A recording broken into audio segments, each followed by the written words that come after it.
Olá, galerinha do curso Passaporte, tudo bem? Quem fala aqui é o professor Alan e dando continuidade às funções inorgânicas, nós teremos hoje aí uma explanação sobre sais. Os sais são compostos que resultam de uma reação química que ocorre entre um ácido e uma base. Essa reação é chamada de reação de neutralização.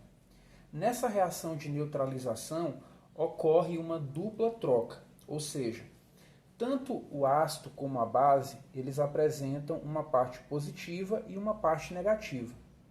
E o que vai acontecer com elas? Elas vão se trocar mutuamente. Ou seja, a parte positiva do ácido interage com a parte negativa da base e vice-versa. Tudo bem? Quando a parte positiva do ácido interagir com a parte negativa da base, a gente vai ter a formação de água, ok?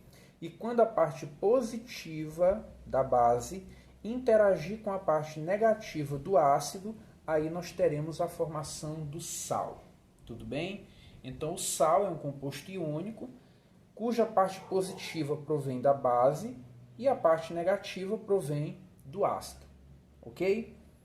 Esses compostos estão classificados de acordo com a estrutura química, tá bom? Nós temos aqui os sais neutros. Os sais neutros, na sua estrutura, eles vão apresentar apenas um tipo de cátion e um tipo de ânion.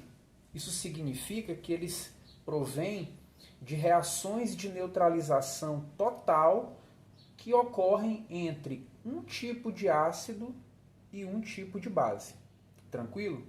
E como é que a gente faz para dar nome a esses compostos? De acordo com a IUPAC, nós colocamos primeiramente o nome do ânion, depois a preposição de e finalizamos com o nome do cátion. Ok? Vejamos aqui alguns exemplos. Nós temos aqui 3 sais neutros, tá? KCl, NaNO3 e CaCO3, tá bom? Na molécula de KCl, nós temos como parte positiva, como cátion, o potássio, que é o K, e como parte negativa, o Cl. O Cl, enquanto ânion, é chamado de cloreto. Então a gente vai colocar cloreto para iniciar, depois a preposição de, e vamos finalizar com o nome do cátion, que é o potássio, ficando cloreto de potássio. No segundo exemplo aqui, o Na, o sódio, é a parte positiva, é o cátion, e o NO3 corresponde à parte negativa. Esse NO3 é chamado de nitrato. Aí a gente vai colocar nitrato para começar, depois a preposição de, e vamos finalizar com o nome do cátion, que no caso aí é o sódio, ficando então nitrato de sódio. E no último exemplo aqui, nós temos o cálcio correspondente ao cátion e o CO3 correspondente ao ânion. Esse ânion CO3 é chamado de carbonato. Então vai ficar carbonato de, e para finalizar aqui o nome do cátion, que é o cálcio. Carbonato de cálcio. Tudo bem? Agora presta atenção. Existem elementos metálicos que podem formar mais de um tipo de cátion. Sendo assim, eles vão originar mais de um tipo de base, como nós já vimos, e também podem originar mais de um tipo de sal. Então, como é que a gente faz aí para dar o nome, tá, desses compostos? Então, presta atenção. Vejamos aqui o elemento ferro. O elemento ferro ele pode formar o cátion 2+, e pode formar o cátion 3+. O cátion 2+ é chamado de ferroso e o cátion 3+ é chamado de férrico. Beleza? Então, se a gente fosse dar um nome para esses dois sais aqui, a gente faria da seguinte maneira, seguindo o padrão que nós já vimos. Colocaríamos o nome do ânion, que no caso aqui é sulfato, correspondente ao SO4, preposição de, e o nome do cátion representado aqui pelo ferro. Então ficaria sulfato de ferro tanto para um composto como para o outro. Agora, para diferenciar, a gente vai colocar no final do nome a carga do elemento. Só que essa carga tem que ser escrita em algarismos romanos. No composto que está aqui em cima, a carga do ferro é 2, então no final eu coloco 2 em algarismo romano. E aqui embaixo, como a carga do ferro é 3, a gente vai colocar no final do nome 3 em algarismos romanos, tudo bem? Tudo isso para poder diferenciar os compostos, já que eles são diferentes. Olha a estrutura, FeSO4. Não é a mesma coisa que Fe2SO4, 3. Então, se tem uma diferença na estrutura, logicamente, teremos aí que apresentar uma diferença na hora da nomenclatura. Tudo bem? Vamos aqui prosseguir. Falando agora dos sais duplos ou mistos. Os sais duplos ou mistos, eles vão apresentar na sua estrutura ou 2 cátions ou 2 ânions. Isso significa que eles provêm da reação entre 2 ácidos e uma base, ou então entre um ácido e 2 bases. Certinho? Tranquilos? Quando eles apresentam 2 ânions na estrutura, eles vão ser chamados de sais duplos quanto ao ânion. E se eles têm 2 cátions, eles vão ser chamados de sais duplos quanto ao cátion. Tudo bem? Vamos ver aqui um exemplo de cada e verificar como se dá o nome desses compostos. Beleza? Então vamos lá. Aqui no primeiro exemplo eu tenho aqui o cálcio como único cátion e 2 ânions. O ânion representado pelo cloro, que é o cloreto, e o ânion representado pelo bromo, que é o brometo.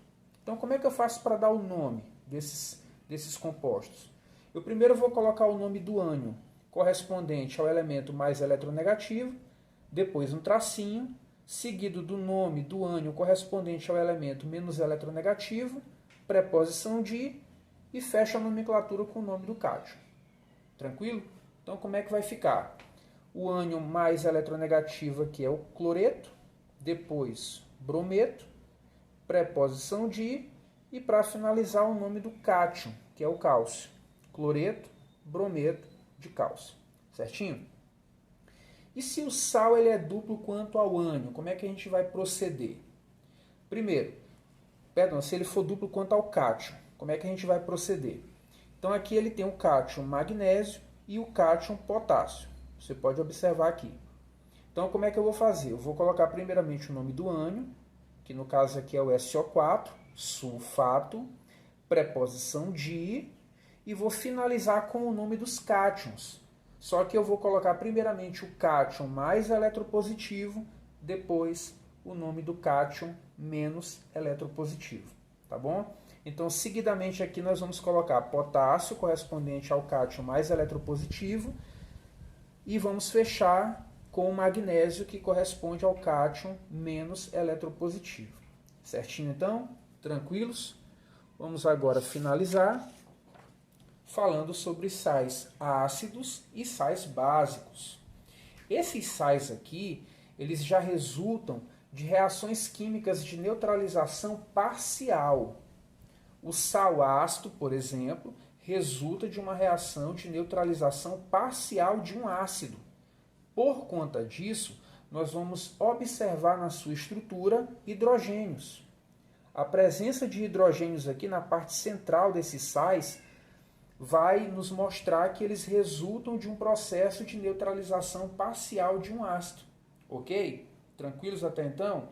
E como é que a gente faz para dar o nome a esses compostos? Muito simples. A gente primeiramente vai colocar o nome do ânion, depois vai colocar a palavra ácido, só que essa palavra ácido vai estar precedida do prefixo. Esse prefixo vai indicar quantos hidrogênios tem. Se só tem um, mono. Se tem 2, di. Se tem 3, tri. E assim por diante. Tranquilo? Depois, preposição de e o nome do cátion para finalizar. Então, aqui nós temos 2 exemplos. Nós temos aqui o NaHCO3 e o LiH2PO4.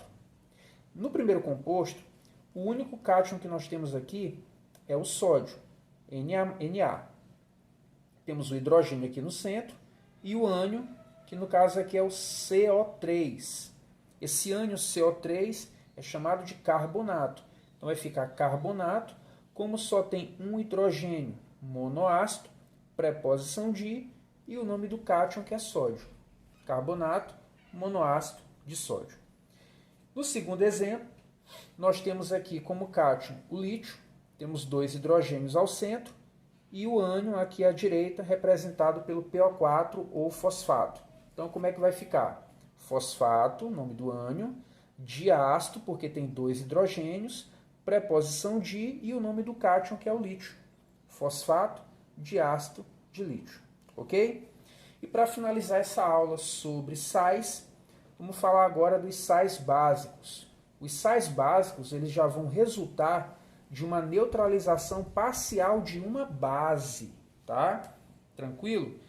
Então, o que a gente vai enxergar na sua estrutura de um modo muito especial? A presença de hidroxilas no centro. Aqui, ó, no mínimo uma hidroxila o composto vai ter. É isso que mostra que ele resulta de uma neutralização parcial de uma base. Certinho? E como é que eu faço para dar o nome a esses compostos?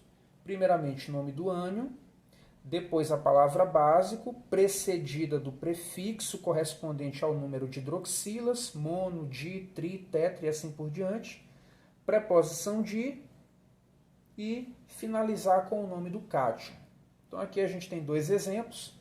O primeiro é MgOHCl, o Mg é o cátion, o Cl é o ânion, e aqui no centro nós temos uma só hidroxila.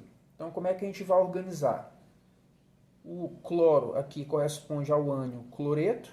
Como só tem uma hidroxila, vai ficar monobásico, preposição de e finalizar com a palavra magnésio, que corresponde ao cátion. Cloreto, monobásico de magnésio. Tranquilos?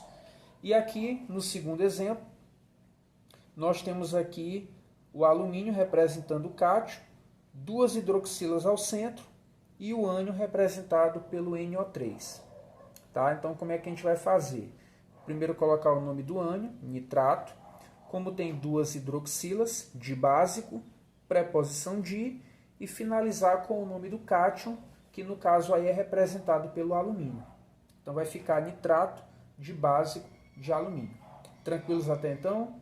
Eu espero que as minhas explicações tenham sido claras, mas se porventura eu falhei nesse quesito, você pode entrar em contato comigo através do WhatsApp.